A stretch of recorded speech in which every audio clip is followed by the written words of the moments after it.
started in March. We were voting here in the Netherlands, and then we left. And we traveled for half a year. We ended up in Armenia because it took a while for Iran to open the borders because of COVID. We thought, okay, we have to go back to the Netherlands for half a year and continue our trip next year. But yeah, we've been traveling for half a year already with the van. How did you learn to do something? Do you learn during your way, or your husband knew about that? We learned it last year. We went to a little course, so we know how to fix the small problems of our van. Unfortunately, we didn't only have small problems with our van, also big problems, but then we know where to find help, and that's the good plus. Of course, we always have troubles when traveling in an old van, but that's part of the fun, and you learn a lot about it. And the most thing you learn is all about your car and how to fix and recognize the big problems. Yeah, it's not always fun though. It's quite annoying as well, right? When you drive on a road where there's no one, and suddenly you hear like strange noises and the car is not going well. It's not always fun. But yeah, it's very good, and it's also for the viewers. If you ever travel by van, it's very smart to do like a course beforehand, so you know what an engine is doing, you know what your car is about, and it helps us a lot to recognize sounds and to recognize where the problem comes from. And of course, yeah, for the big ones, you always need garages. But I think at the end, you learn lots of things during your way, because as always, we learn lots of things during our way in every part of our life, and it's the same about the van. But something that is very unclear for me is that when you are in a road, and as you told me, no one here and you cannot do anything, and if do you have this experience that your van didn't go anyway and you are alone and you don't know what should you do, and if yes, what did you do with this situation? I think we were lucky because all the time we broke down, we always had help. Well, yeah, and we had to wait once a little bit, but in the end, you know, there's always someone coming. Only you have to wait a little bit because you don't have reach with your phone, you don't know any garage, so you have to wait. I think in the south of Georgia, near the border with Azerbaijan, we were quite alone, and we couldn't manage a hill. The car was overheating, and we couldn't get her up the hill. We needed to be towed, and then luckily for us, there were some tourists in a jeep who could tow us, but we had to wait a little bit. Yeah, 10 minutes. 10 minutes. Something like that. It was 10 minutes, but yeah, we were lucky because normally there are not that many people there. So you have to have a bit of luck, but yeah, it also happens that you have to wait for an hour. Luckily for us, we always break down in parts where someone is here and someone come and help you. Yes, which is good luck. Yes. And so nice, always willing to help. It's so amazing. Yes. We were very surprised by that. And yes, I think in a world that lots of medias try to show that the world, especially places next to the Iran or maybe Iran, that they are terrorists, they can't help you, they don't pay attention to you. I think it's a very good thing to hear something like that.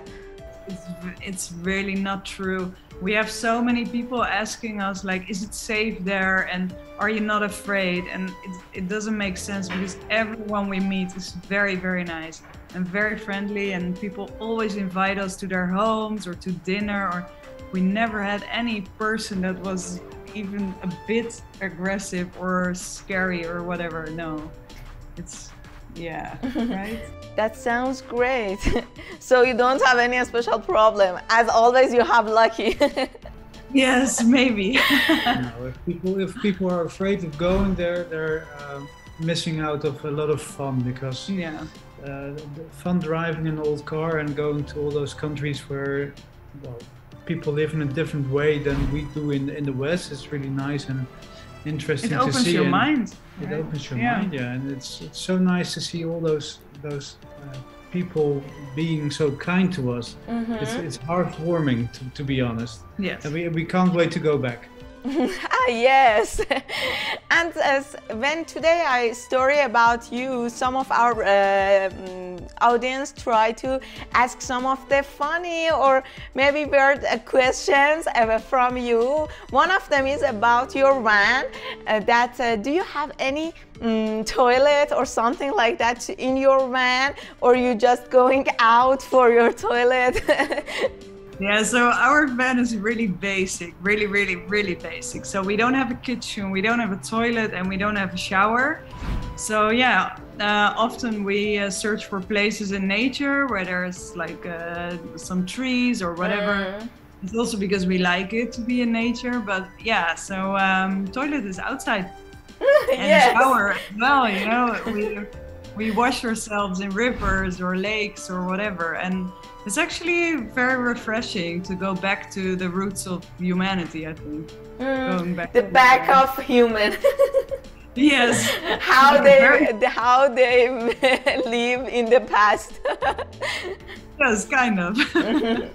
And what about It saves us so much money. It saves us so many places, and it saves us a lot of space in the van. Yeah. Because we don't have it. It's so small and tiny. So we're glad we don't bring it with us. Yes, it's so cute. Yeah. Yeah, but it's very small. So, you know, if you're with two people, you want to use everything in the van with things you need. And a toilet is not something we really need. There are toilets everywhere. Yes, nature can be. Nature, yes, yes. You just have to find a good spot. And, yeah.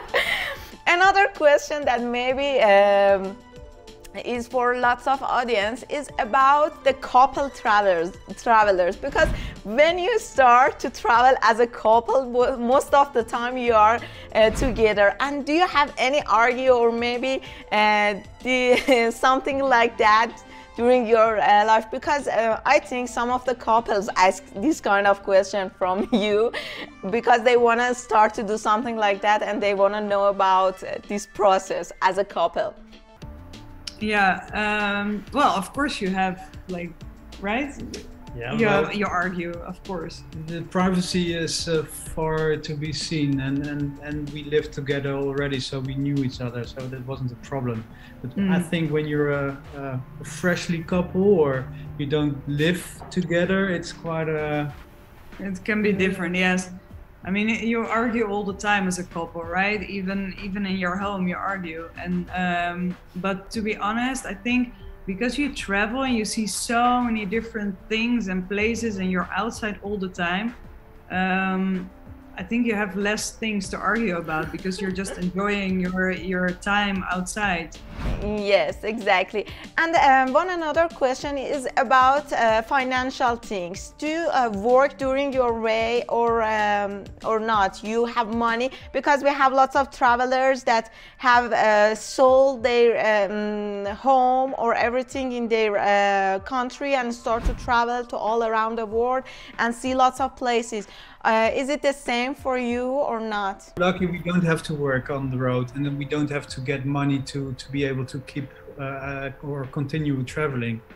We do a little work, but only when we feel like it. And the main part is we rent out our apartments, and that's how we cope. And we saved a little money, and we don't use a lot of money during the trip because we're staying in the van a lot. And we don't spend too much money. That's the balance we have. Luckily. Yeah, so it's mainly, you know, the smart thing to do is not bet on one horse. So we have two houses. I have my own, and he has his own, and we rent it out. So we get some money from there. Then we can work a bit on the road. I'm a photographer, so I work on the road, and he can work for his company a little bit. And we saved a lot of money. So we can, if something happens, like a big breakdown, we have that money, because you always need money when something happens with your van. And yeah, what he says, you know, if you camp in nature, you're with the van, it's not too expensive. It depends where you are, of course. And do you have any special problem when you are in a borders between these between different countries? No. Something that maybe someone who wanna start to do that need to know about it. Yeah. Well, the thing is now with COVID, you always have to find the rules of the country. That's very important.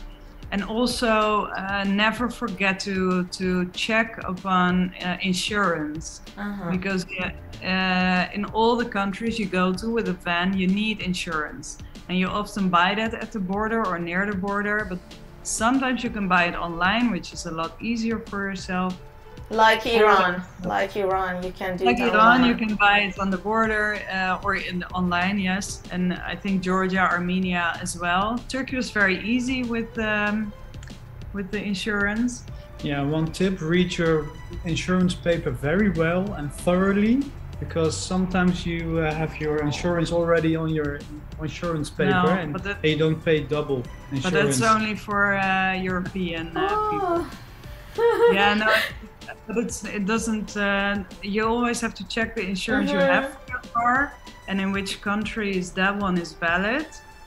And if in countries that insurance is not valid, you have to buy one. And yeah, you can do that online or at the border, but you have to check that. One of the common questions that I always ask to most of the travelers is about I know that you want to travel to Iran, but I want to know that what's your idea and what's your, what do you have in your mind to choose this country? Because I know that you know that about medias. Well, I'm gonna say the first thing and then he can continue. You already told about the color of the van, right, today? And I chose this color, and it was very hard to choose a good color because I want a happy color, a beautiful color, and a color that not many cars have.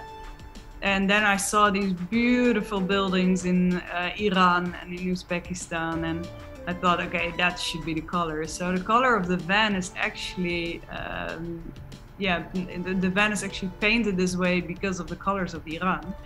And we are really, really, really looking forward to go to Iran, because it's one of the most interesting places on this planet, I think, because of the history and the culture and the beautiful buildings. Yeah, for me, the same, of course. I would love to see the nice constructional, the architecture, because I'm a constructional engineer myself. I can't wait to see the nice and beautiful buildings we've seen on pictures for a long time. And a very good friend of mine is from Iran, and I would like to see his home country as well, and the culture. And we've seen a lot of, documentaries or TV programs about Iran, and we'd love to see it ourselves. Maybe go snowboarding in the mountains. Yes, in Tehran, I think. He really wants to do that. Mina, he really wants to do that. Yeah. Go to the mountains, yes, and the desert and all the different countries. Yeah, it's just, you know, the history, the culture, the nature. It's so interesting. I mean, it's all Persia. Don't forget the food. The food. Yes. And yeah, you would be crazy if you don't want to go to Iran. I mean, yeah, we really want to go. What's your idea about me and also our company? Well, we wanted to get your service, but because Iran didn't open, but so soon we will, I think. The best thing for us is to help with the visa, because we need a visa, and for the car, of course, the carnet de passage we have to arrange here, which we can do now. But then the visa is very nice, and I love to follow you on Instagram, because I think I saved a lot of posts, because you always highlight the not so touristy places as well. Like we had a conversation about the place that looked a bit like Cappadocia, where the people still live in caves. Yes. Yeah, places like that, I love that. And so I think that's really nice to see on your Instagram, to see those places that, you know, tourists or foreigners don't know, but you as an Iranian do know. And also And we always like to get in contact with local people and local companies because they know best, and it's always better, we think, to support local companies. And they can show us and tell us stories we don't find online at other companies. And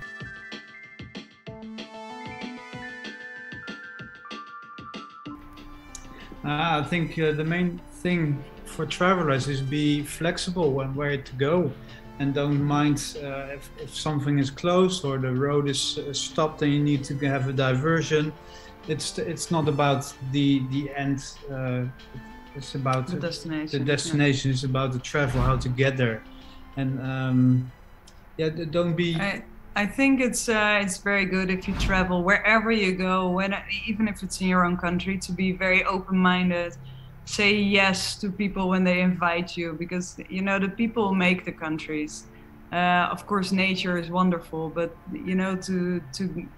on our travels we met so many great people and made new friends, and I will cherish that, and it's forever in our minds. So be open-minded, say yes instead of no. And try not to be too prejudiced, because you will be surprised about people, and just go with the flow and not all what you read online is true. You see for yourself, experience. It's a very important point. I think. You have to see for yourself, and for everyone something is different. So but I really be open-minded, leave all your prejudices at home, and enjoy. Enjoy your time. Yes. Just be curious all the time. That's what I try to be. Yeah. I always want to go. You'll learn a lot. Always want to go the other way, and I'm curious always what's around the next bend, and that's the fun of traveling. You always have a lot of bends to discover. Yeah. Amazing, and thank you so much for accepting my invitation. I'm so happy to have you in our show, and hope to see you in Iran. Absolutely. I'm sure we will. Looking forward to seeing you next year. Yes. Have a good time. Thank you for having us. You're welcome. Have a good time. Bye bye. Thank you. Bye bye.